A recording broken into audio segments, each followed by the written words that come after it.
Hey, my name's Michael from Avio.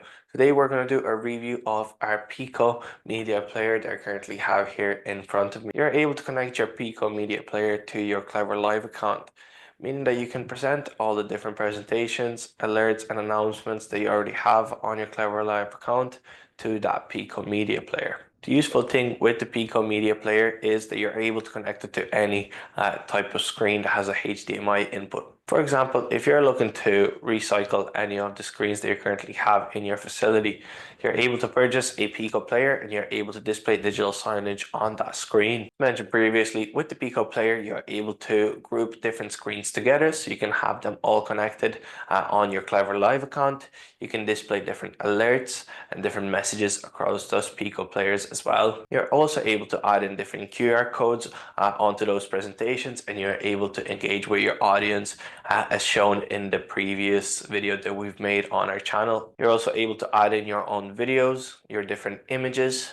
You're able to add in your website onto that presentation as well. You can also add in different RSS feeds or different social media links onto that presentation too and display it on your Pico Media screens. Another useful thing about your Pico Player is that you have an on and off schedule, so you're able to turn the Pico Player on, for example, at 9 in the morning, Monday to Friday, and you're able to have it turned off at 5 p.m. Monday to Friday as well. So now I'm going to take you through a few different inputs that we have on our Pico Player. On the side, we have two different pins, which are for our wireless network. We have our DC in, which is going to give us power for that Pico Player. We have an option for LAN as well, so our wired network. An option for HDMI and Type-C connection for our audio and visual to that screen that we're going to be using the Pico Player for. And we also have an option for our audio input as well. Along the side of our Pico Player, we get four different USB imports. We get a TF input, and we also get our power button as well if we want to turn it off and on manually. Once we open up the box for our Pico Player, we're going to receive two antennas that we're just going to attach to the back of that Pico Player. The Pico Player should look like this afterwards. After that, we're going to plug it up to our monitor. So what I currently have in front of me is just a normal monitor with a HDMI input. We have a HDMI cable here. We have our DC in, which is our power cable here. We're going to plug the HDMI in and the DC in as well.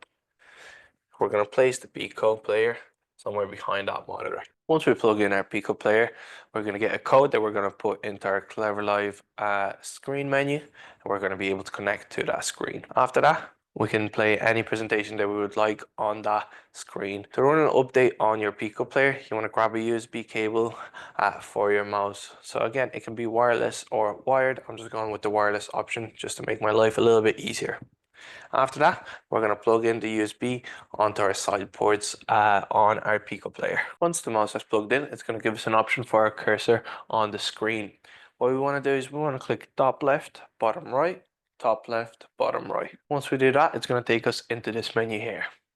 What we want to do is we want to go into our settings. We want to check for new software updates. As you can see, my firmware is currently up to date, but you do want to check for any updates once you do receive your Pico Player.